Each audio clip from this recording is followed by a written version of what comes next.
राजे तंत्र, तंत्र साधना के छुपे राज, सच्ची कहानियों के साथ।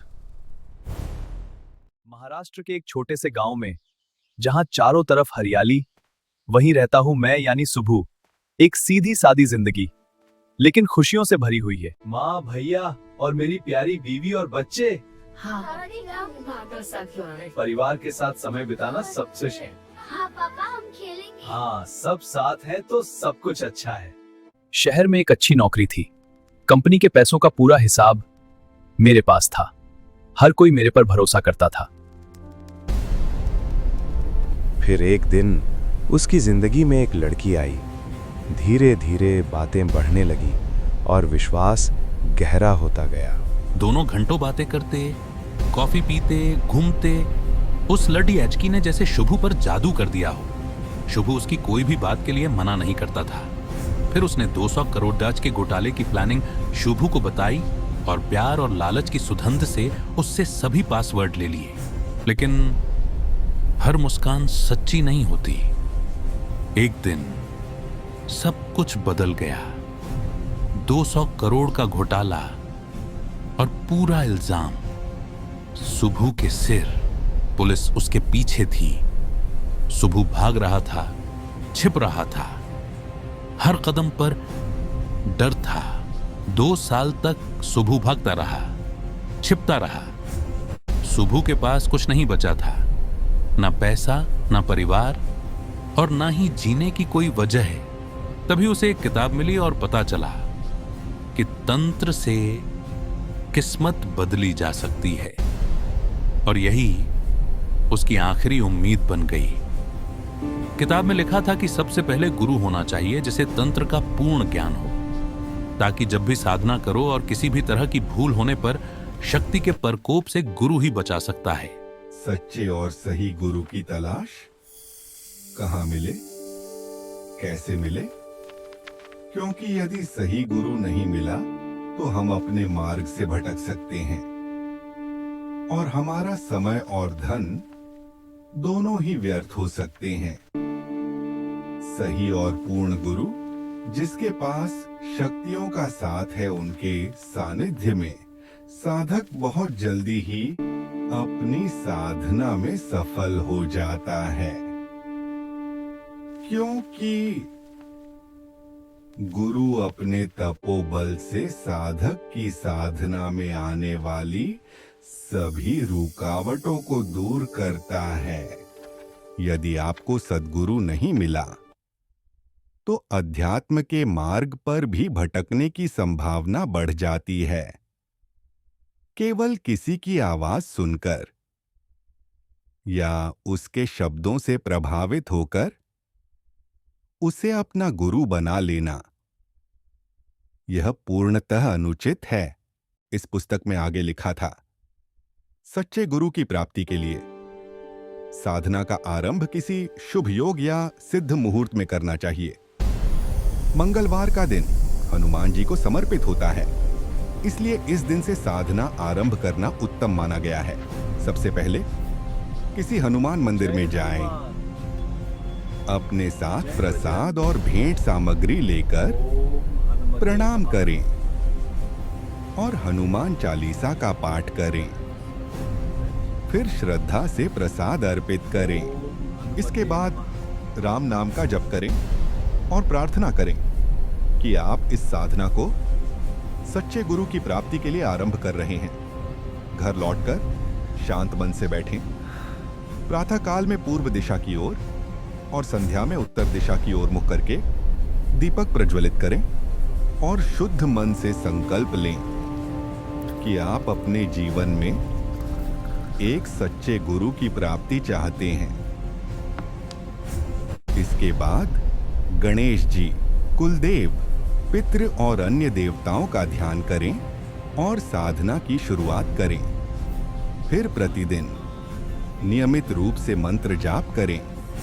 ध्यान रखें, मंत्र को पहले अच्छी तरह याद करें, क्योंकि बिना ध्यान के किया गया जप सफल नहीं होता। गुरु मिलाओ, देवे राम नाम दुहाई तो कोस सब भक्तन की, दया करो शंकर के अवतार।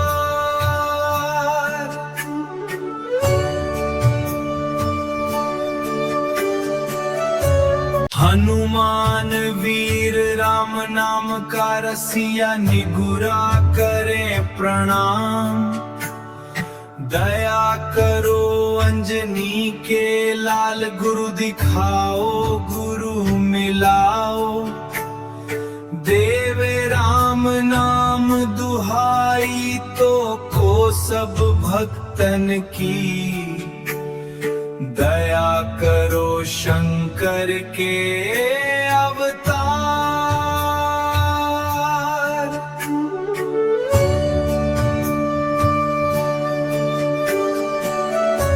सुबु ने एक गुरु को ढूंढा जहां सिर्फ अंधेरा था और सन्नाटा। गुरु ने कहा, यह रास्ता मौत तक ले जा सकता है। लेकिन सुबु तो पहले ही मौत जैसी जिंदगी जी रहा था, इसलिए उसे मौत से डर नहीं लगता था। तंत्र साधना से उसे सब कुछ हासिल हो सकता था जिसे वो गवा चुका था। गुरु दीक्षा लेकर गुरु द्वारा बताई धन चंडालिनी साधना शुरू करने जा रहा था। ये देवी अपार धन के साथ साथ भूत भविष्य भी बताती है।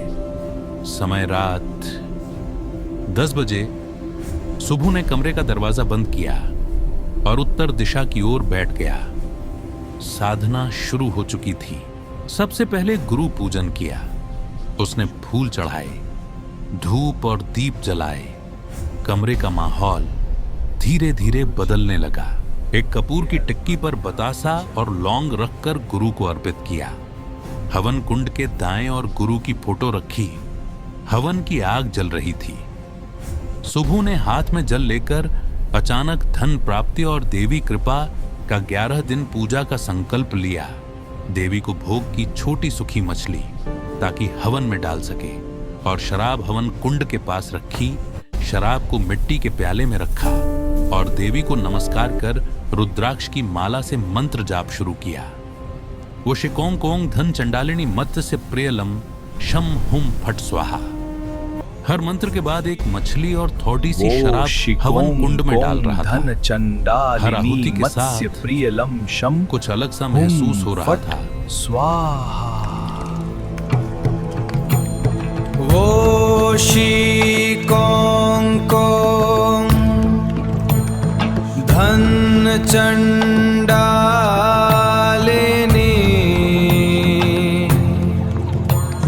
मत्स्य प्रियलम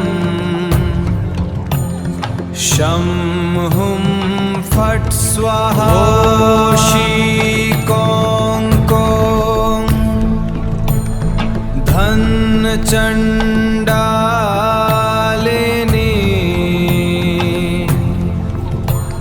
मत्स्य प्रियलम शम हुम फट स्वाहा। 11 माला जाप करते करते जैसे जैसे रात बढ़ रही थी, वैसे वैसे डर भी बढ़ रहा था, जैसे कोई उससे देख रहा हो। सन्नाटे में बस मंत्र की फुसफुसाहट की आवाज आ रही थी और मछली और शराब से हवन की लपटें तेज होती नजर आ रही थी। हर आहुति के साथ कुछ अलग सा महसूस हो रहा था। कभी प्याल की आवाज और कभी किसी के चलने की आवाज, कभी फुसफुसाहट, कभी किसी के छूने का एहसास। लेकिन सुबु इन सभी बातों को अनदेखा अनसुना करते हुए 10 दिन ठीक 10 बजे हवन शुरू, और उसके बाद फिर से 11 माला मंत्र जाप करने का नियम सुबु मन से कर रहा था। इन सब अनुभवों से उसे यकीन हो गया कि उसकी साधना की मेहनत काम कर रही है। सुबह साधना और हवन के बाद उसी कमरे में जमीन पर सोता था। लगभग हर साधना में यही नियम है। एक दिन सुबह को सपना आया, एक बहुत सुंदर देवी उसके पास आई है और उसे टच कर रही है। अक्सर साधनाओं में ये होता है, जिस भी शक्ति की साधना करते हैं वो सपने के माध्यम से संपर्क करती है। 10वीं रात उसका कमरा सफेद धुएं से भर गया। इस बार सपना नहीं, हकीकत थी। 11वीं रात। हवन की लपटें भड़क उठी, कमरे की छत को छू रही थी। पहले उसे उसके पीछे किसी के होने का एहसास हुआ। सुबह को थोड़ा डर लगा, पर सुने खुद पर कंट्रोल किया। हवन की ऊंची लपटों से एक आकृति प्रकट हुई, सांवला रंग लेकिन बहुत ही खूबसूरत देवी, जिसके गले में नरमुंड की माला थी और सर पर सोने का मैं मुकुट। तुम्हारी साधना से शांत प्रसन्न और हूँ। मीठी मुस्कान के बताओ साथ क्या आवाज आई, क्यों बुलाया मुझे? आपकी कृपा से मेरा सुबह ने जीवन अपनी धन्य हो परेशानियां बताई और देवी धन चंडालिनी ने उसे दूर करने का वचन दिया। सुबह ने देवी धन चंडालिनी को फूलों की माला पहनाई जो उसने पहले ही लाकर रखी थी। उसके गुरु ने कहा था 11वें दिन माला लानी है देवी, जरूर आएगी, विश्वास रखना। क्योंकि सुबह ने प्रेमिका रूप में पाने की साधना की थी, इसलिए देवी धन चंडालिनी ने हवा में हाथ किया और फूलों की माला सुबह को पहनाकर उसे अपने प्रेमी रूप में स्वीकार किया। देवी धन चंडालिनी ने फिर से हवा में हाथ हिलाया। सोना, पैसा चारों तरफ फैलने लगा। सुबह की किस्मत बदल चुकी थी।